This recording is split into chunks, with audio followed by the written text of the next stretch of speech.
Tonight, state of emergency. The city of Dawson Creek reacts to the ongoing water crisis. Sentenced overturned. A Fort St. John veterinarian is now going to jail. And rotating strikes. Picket lines go up in Dawson Creek and Fort St. John.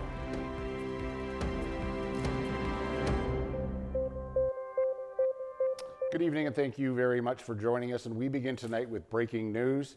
The city of Dawson Creek declaring a local state of emergency due to the ongoing water crisis. Now, city officials announcing the news late this afternoon. The state of emergency comes in response to the severe and prolonged drought that's affecting the city's only water source, the Kiskatinaw River. The city entered stage 3 water conservation measures in early September, saying it only had about 150 days left of water stored. These measures will stay in place as the city continues to pursue a new water source with emergency pumping from the Peace River. City officials say the state of emergency does not mean we're out of water. It does mean we need to act now to prevent running out.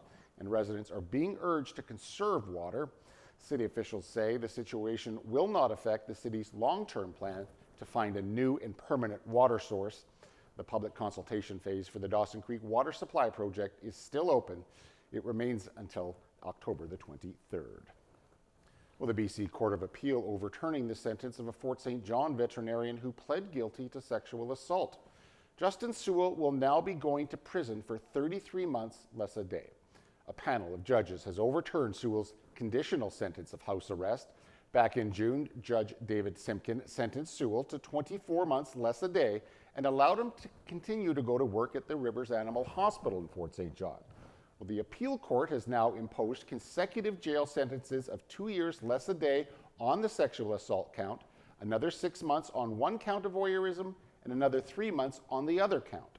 In their ruling, the appeal court judge said Judge Simpkin was wrong in imposing concurrent sentences. They said the judge erred in failing to consider the distinct legal interests violated by the voyeurism offenses. In appealing Judge Simpkin's decision, the Crown said the judge erred by overstating the mitigating effects of Sewell's confession during the trial.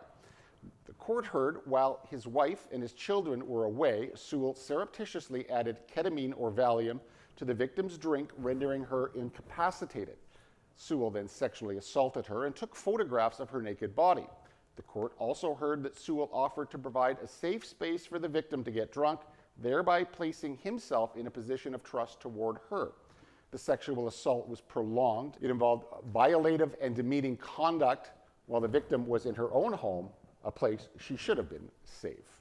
The union representing Canada Post workers ending its nationwide strike last week, mail delivery slowly resuming across most of the country, but not in Dawson Creek or Fort St. John. That's because the union is now moving towards rotating strikes, starting with 4 communities in rural areas across Canada. Obviously, because we're on strike still as part of the rotating strike strategy. Obviously, door-to-door mail delivery has been postponed for now.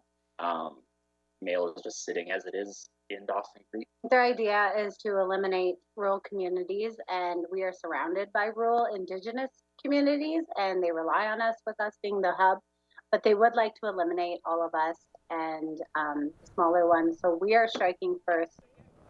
Austin says she doesn't know when mail delivery will resume in Dawson Creek. The union says rotating locations are not announced in advance, and that leaves postal workers currently striking in the dark. These workers have been without a collective agreement for almost 2 years, and Austin says she hopes the union will receive a proper offer soon. She says her employees are ready to get back to work and help serve the community. Canada Post's latest offer was rejected by 70% of union workers, and Austin says the Crown Corporation wants to eliminate door-to-door services in small rural post offices. Losit adds, it doesn't seem like Canada Post wants to negotiate in good faith. Now, as for the company, Canada Post says the offer put forward is reasonable and treats employees fairly given the challenges the company faces. The Crown Corporation adds it's currently waiting to hear back from the union. An oil and gas company from Dawson Creek is facing a steep fine from WorkSafe BC. Grant Production Testing Services Limited fined more than $26,000 for what WorkSafe calls a repeated violation. WorkSafe BC says the firm was performing fracking work without the required remote control operation in place. The safety agency says operations have to be conducted remotely if the pressure of flow piping system exceeds 2,000 kilopascals. The BC Centre for Disease Control announcing 4 new possible measles exposure locations in Dawson Creek. The health agency says you may have been exposed to measles if you visited the Dawson Creek and District Hospital from September 30th to October 4th. More specifically, if you were on the 2nd floor at the inpatient unit and the ultrasound department and waiting area. Another exposure location is the Primerica Client Appreciation Banquet. That was held on October 3rd. Then on October 5th at the Rotary Manor between 7 and 10 p.m. And finally, the BC CDC says the 4th exposure location is the Dawson Creek Hospital Emergency Room. That took place between 2 and 11:30 p.m. The announcement comes after health officials confirmed 2 new measles cases across British Columbia. The BC CDC says both of those cases are currently active, and one was reported here in Northeast BC. The total number of cases in British Columbia so far this year is now 294. And whether it's the flu or COVID-19, a new report shows BC is failing in its effort to vaccinate seniors. The new report card put out by the CanAge gives BC a failing grade on its vaccine administration efforts.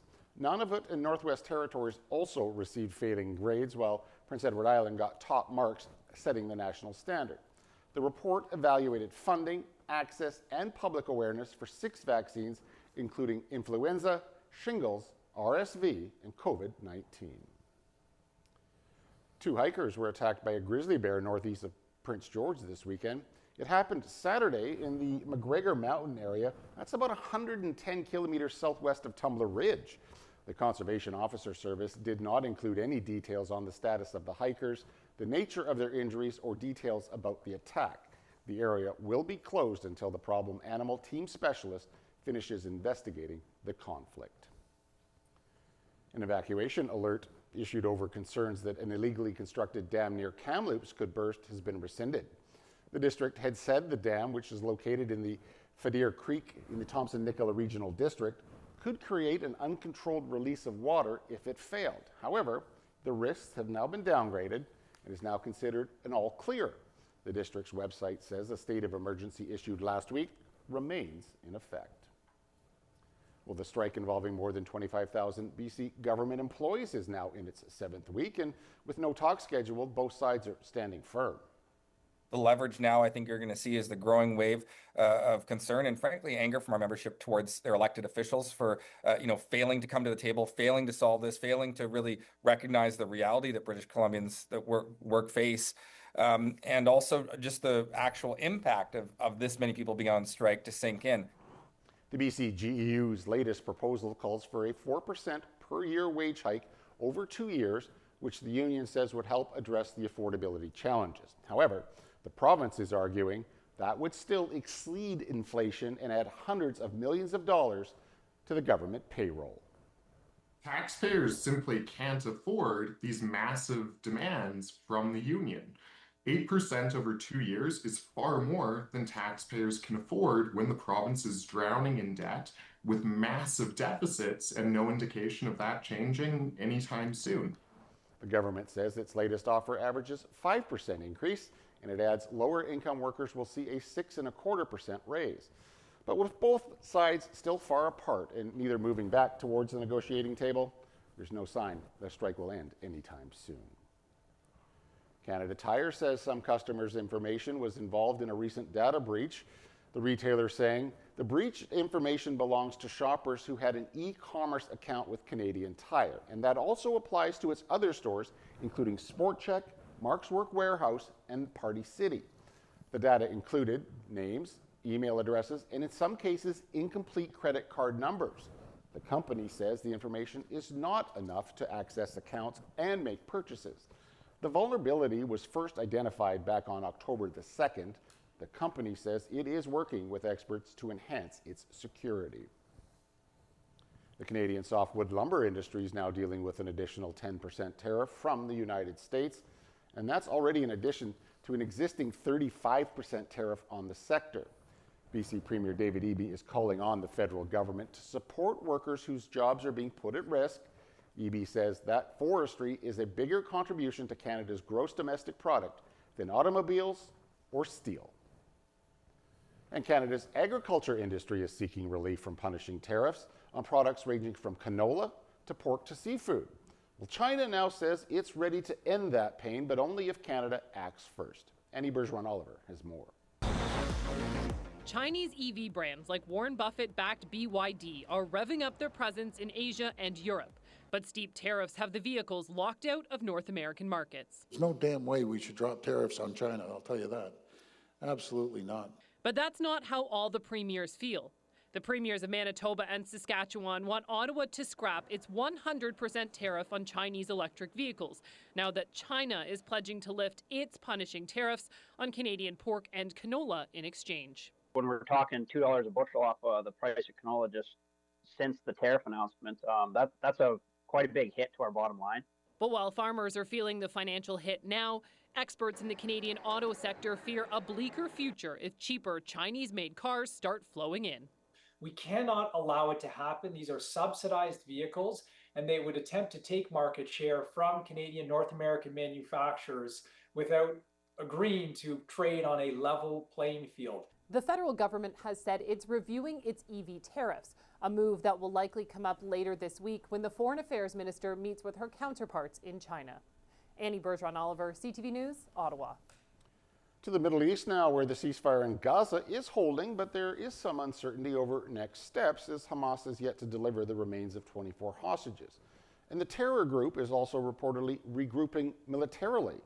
Well, the U.S. president says the focus now is to provide food and medicine and rebuild the beleaguered enclave.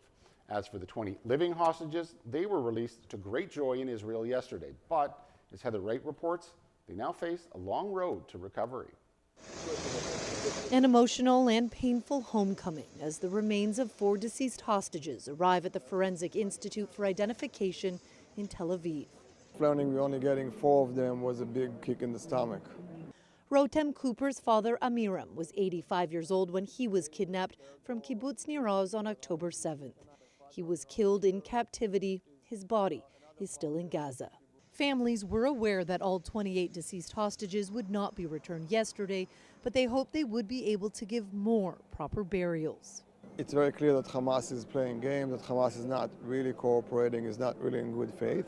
Hamas has said it will take time to find all the bodies as they aren't sure where they are all located.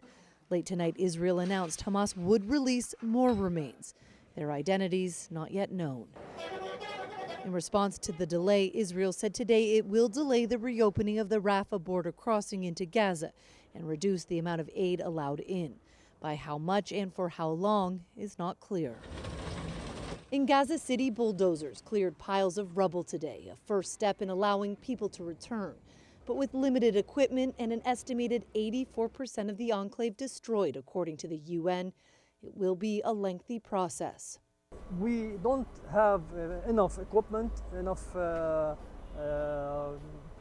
loaders or bulldozers to carry out this work. As Gaza begins to rebuild, questions remain about the durability of this ceasefire and the future of the enclave where Hamas has been trying to reassert itself in recent days. This video, reportedly taken in Gaza City, shows Hamas fighters rounding up several men in a circle and shooting them. The bottom line is this really a peace deal, or is this only a hostage release deal plus a temporary ceasefire? It's still unclear, but I'm fearful that it's more the latter than the former. Today, the United Nations put a price tag on how much it will cost to rebuild the enclave. $70 billion, with at least $20 billion needed over the next 3 years. Heather Wright, CTV News, Tel Aviv. All right, please do stay tuned. Noah will be right back after the break with weather.